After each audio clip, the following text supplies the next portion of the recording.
علیہ الصلوۃ و تسلیم سب عزت والے، سب شان والے، لیکن ان سب سے ایک انفرادی شان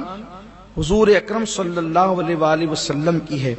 وہ یہ ہے کہ اور انبیاء کرام کو اللہ تبارک و تعالی نے جو شان عطا فرمائی تھی، اور انبیاء کرام کو چیدہ شانیں جو اللہ نے دی تھی، وہ ساری شان اللہ تبارک و تعالی نے اپنے حبیب صلی اللہ علیہ وآلہ وسلم کے اندر جمع فرما دی۔ جیسے مثال کے طور پر کسی کو ایک شان دی، یعنی ایک معجزہ دیا، ایک خصوصیت دی، کسی کو 2 دی، کسی کو 3 دی، کسی کو 4 دی، کسی کو 5 دی، کسی کو 6 دی، کسی کو 7 دی، کسی کو 8 دی، اور سب سے زیادہ کسی کو معجزات دیے تو وہ حضرت موسیٰ علیہ السلام کو دیے، اور اس کی پوری تعداد بیان کی جاتی ہے 9۔ قرآن میں اللہ نے فرمایا 9 فرمایا، ہم نے 9 ان کو شانیں دی، ان کو 9 آیات دی، ان کو یعنی 9 معجزات دی۔ یہ آپ غور فرمائیں کہ حضرت موسیٰ علیہ السلام کی پوری زندگی میں جو قرآن معجزات بیان کر رہے تعداد کتنی ہے؟ 9۔ حضور اکرم صلی اللہ علیہ وسلم تو ایک دن میں کئی معجزات دے، ایک دن میں۔ تو سارے انبیاء کرام کو جو خصوصیتیں معجزات دیے وہ ہمارے حضور کو دیا، اور حضور کو جب دیا تو حضور اکرم صلی اللہ علیہ وسلم کو وہ معجزات بدرجہ اتم دیے، یعنی ان کی ساری خصوصیات ان میں جمع کی اور بدرجہ اتم جمع کی، ایک بات۔ اور دوسری بات یہ ہے کہ جو ان کو نہیں دیا وہ ہمارے نبی کو عطا فرمایا، یعنی ان میں جو تھا وہ سب بدرجہ اتم یہاں موجود ہے، ان میں جو تھا وہ سب بدرجہ اتم یہاں موجود ہے، اور جو ان میں نہیں تھا وہ بھی اللہ نے ہمارے محبوب صلی اللہ علیہ وسلم کو عطا فرمایا۔ خصوصیت کیا ہے دیکھیے، تھوڑا سا اشارہ دیتے ہیں پھر آگے بڑھتے ہیں۔ ہر نبی خدا کی وحدانیت کی گواہی دیتے ہیں کہ اللہ ایک ہے، لیکن سن کر دیتے ہیں۔ تنہا اپنے نبی ہے جو دیکھ کر دیتے ہیں۔ سارے نبیوں نے سن کر گواہی دی اور اپنے نبی نے دیکھ کر گواہی دی۔ ہر نبی کسی ایک بستی کے لیے نبی بن کر آئے، ایک علاقے کے لیے نبی بن کر آئے، کسی خطے کے لیے نبی بن کر آئے، بعض کسی قبیلے کے لیے نبی بن کر آئے۔ تنہا اپنے نبی ہے جو تمام عالمین کے لیے نبی بن کر آئے، عالم کے لیے نہیں، عالم کے لیے نہیں۔ اگر عالم کی بات ہوتی تو اندازہ ہوتا کہ مشرق سے لے کے مغرب تک، شمال سے لے کر جنوب تک، آسمان سے لے کے تحت الثری تک یہ ایک عالم ہے، لیکن عالم کے لیے نبی نہیں ہے، وہ عالمین کے نبی ہیں، عالمین کے نبی۔ اللہ اکبر، ذرا غور فرمائیں۔ بلکہ جو نبی جس بستی کے اور جس علاقے کے لیے نبی بن کر کے آئے تو ان کا دائرہ کار اور ان کا اختیار اسی پر محدود تھا۔ جیسا کہ انجیل میں بھی لکھا ہوا ہے کہ ایک عورت، بوڑھی عورت، کسی دوسری بستی سے، دوسرے علاقے سے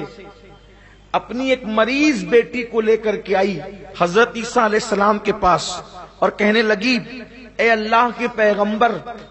اے اللہ کے نبی، میری یہ بیٹی بیمار ہے، اور میں نے سنا ہے کہ آپ بیماروں پر ہاتھ رکھتے تو انہیں شفا ہو جاتی ہے، تو آپ میری بیٹی کو اچھا کر دیں۔ تو حضرت عیسیٰ علیہ السلام نے فرمایا کہ میرا دائرہ کار، میرا دائرہ اختیار اس علاقے کے لیے محدود ہے۔ اب اس علاقے سے چونکہ آپ آئی ہیں تو اس لیے وہاں کے لیے میں نبی بن کر نہیں آیا، اس لیے وہاں میرا معاملہ نہیں ہے۔ آپ نے جو ہے اس کو یہ فرما دیا، لیکن اپنے نبی کی شان دیکھیں۔ اللہ اکبر، اگر مشرق میں کوئی ہے تو مشرق تک فیض جاری ہے، مغرب میں کوئی ہے تو مغرب تک فیض جاری ہے، اور حد تو یہ ہے کہ جب زمین کے اوپر ہے تو بھی جاری ہے، زمین کے اندر ہے تو بھی جاری ہے۔ ہر زمانہ ان کا زمانہ ہے۔ یہ رب فرمایا، محبوبہ زمانے سارے تیرے ہیں، فرش والے عرش والے دیوانے سارے تیرے ہیں، فرش سے عرش تک انہی کی دھومیں ہیں، انہی کی شانیں ہیں۔ بلکہ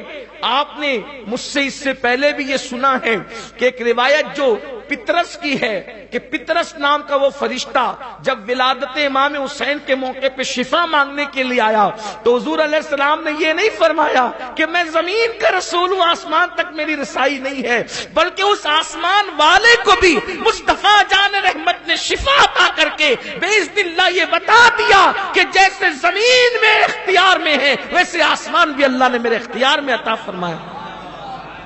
تو حضور علیہ السلام کسی بستی کے لیے، خطے کے لیے، قبیلے کے لیے نہیں، بلکہ اللہ نے تو ان کے لیے فرمایا وما ارسلناک الا رحمتا للعالمین۔ دیکھو یہاں پر عالمین دو جگہ نظر آتے ہیں، الحمد للہ رب العالمین، ساری خوبیاں اس کو ہے جو تمام عالمین کا رب ہے، اور حضور کے لیے کہا وما ارسلناک الا رحمتا للعالمین، ہم نے آپ کو تمام عالمین کے لیے رحمت بنا کر بھیجا۔ اب عالمین لوگوں کے سمجھ میں نہیں آتا تو اتنا لوگ سمجھ لیں کہ اللہ نے اپنے کو رب العالمین کہا، محبوب کو رحمت للعالمین کہا، تو وہ جس چیز کا رب ہے اس چیز کے میرے نبی نبی ہیں، اللہ نے ان کو نبی بنا کر بھیجا۔ پھر فرمایا یعنی تیسری خصوصیت یہ ہے کہ اور انبیاء کرام کی امتیں جہاں پر عبادت کرتی تھی تو وہ عبادت کہیں بھی نہیں کر سکتے تھے، اپنے عبادت خانوں میں جا کر کے وہ عبادت کرتے تھے۔ اگر عبادت کا وقت ہو جائے تو عبادت خانوں میں جانا پڑتا تھا، لیکن یہ اپنے نبی کی شان ہے کہ حضور اکرم کی امت